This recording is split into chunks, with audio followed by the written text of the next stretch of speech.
Oke sob, gimana kabarnya teman-teman semua? Semoga dalam keadaan sehat ya. Kali ini ada cerita hantu penggemar bakso ya. Lanjut ke ceritanya sob ya.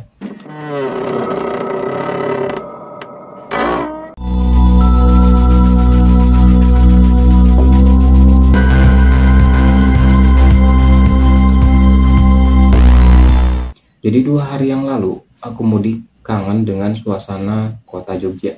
Kebetulan malam itu adalah malam Jumat. Lalu giliran adikku yang jaga di kampung tersebut. Jadilah aku nemenin dia. Setelah ngobrol ngalir ngidul, sampailah kami berlima, yaitu Pak Gio, Kelik, Sutris, dan aku beserta adikku pada pembicaraan yang serem-serem. Termasuk bercerita pengalamanku ketika masih saat remaja dulu. Dari Pak Gio lah aku tahu bahwa Sukardi, yaitu salah satu preman kampung yang paling disegani di kampungku, sudah meninggal dunia.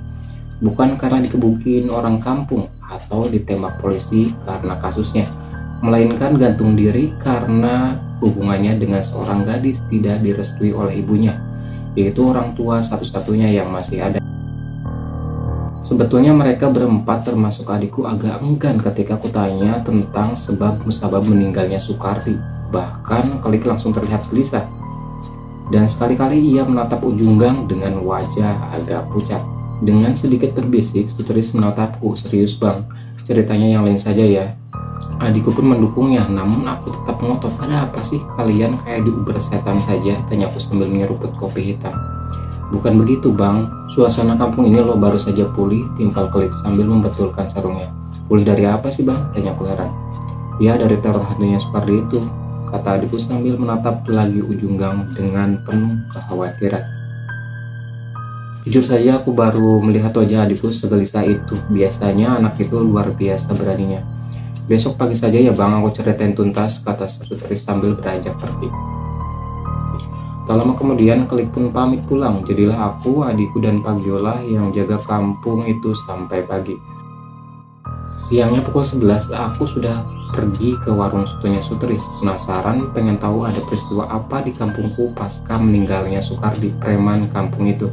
Kebetulan di situ juga ada Pak Joko, tukang bakso langgananku. Sutris yang melihat kedatanganku langsung berkata, "Tanya saja Pak Joko biar lebih jelas," dengan gayanya yang bikin sebel. Pak Joko yang ditembak pun jadi penasaran. "Cerita apa sih mas?" katanya sambil menyeruput kopi hitamnya. "Itu loh Pak, tentang Sukardi," kata Sutris kembali menimpali. "Wah, yang lain saja tuh Mas Heri, saya lo masih trauma," katanya. Waduh, gawat nih, mereka berdua saling lempar tangan. Tentu ada yang tak beres. Pantesan tadi malam ibuku agak khawatir ketika kami berdua pamit mau jaga kampung. Setelah kurayu-rayu, akhirnya Pak Joko berani bercerita. "Sudah sebulan lebih saya libur jualan mas, karena di Gunung Kidul baru saja panen, sehingga saya tidak tahu perkembangan terbaru kampung ini loh. Tidak seperti biasanya, sampai jam setengah 10 baksoku belum laku seporsi pun mas. Dengan agak malas, aku kembali memukuli mangkok baksoku. Pas di pertigaan Kemandungan terdengar suara serak-serak basah, 'Kang, bakso 3 mangkok Kang.' Meskipun menduduk membelakangi, tapi aku tahu persis bahwa itu Sukardi, preman kampung yang sering minta baksoku gratisan. Waduh, apes nih, daganganku belum laku sudah dipalak. Daripada kenapa-napa, langsung saja aku bikinkan 3 mangkok bakso pesanan Mas Sukardi itu.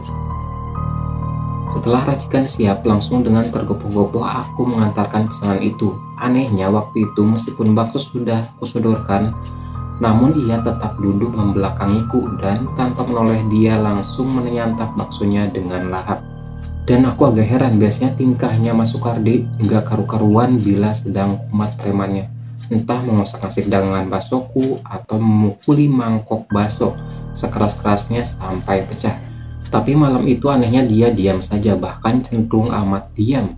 Aku pun ikut diam sambil menghisap sebatang rokok. Aku duduk membelakanginya juga. Nah, tak seberapa lama terdengar suara beratnya. "Baksonya kurang garam Kang," katanya sambil meletakkan mangkok keras-keras. Dan aku kaget dan spontan berdiri berhadap-hadapan. Betapa kagetnya aku saat melihat Sukardi dengan bajunya berlumuran darah dan ada tali mengikat di lehernya. Sementara matanya melotot dengan lidah terjulur, persis korban gantung diri. Mataku langsung berkunang-kunang dan terasa gelap seketika. Tanpa sadar, tahu-tahu aku sudah terbaring di pos dan dikerubungi oleh Mas Sutris dan teman-teman yang jaga kampung. Dengan terbata-bata aku menceritakan pertemuanku dengan preman itu, dan dari Mas Sutris lah aku tahu bahwa Sukardi telah seminggu meninggal dunia karena gantung diri di Pakuningrat. Begitu yang saya alami, Mas Heri, pungkas Pak Joko sambil menghabiskan sisa kopi yang tinggal ampasnya itu. Pantesan tadi malam teman-temanku tidak mau bercerita karena hampir selama 40 hari arwah gentayangan Sukardi menteror kampungku, dan baru reda setelah Kiai Dulo melakukan yasinan selama 7 hari di rumahnya.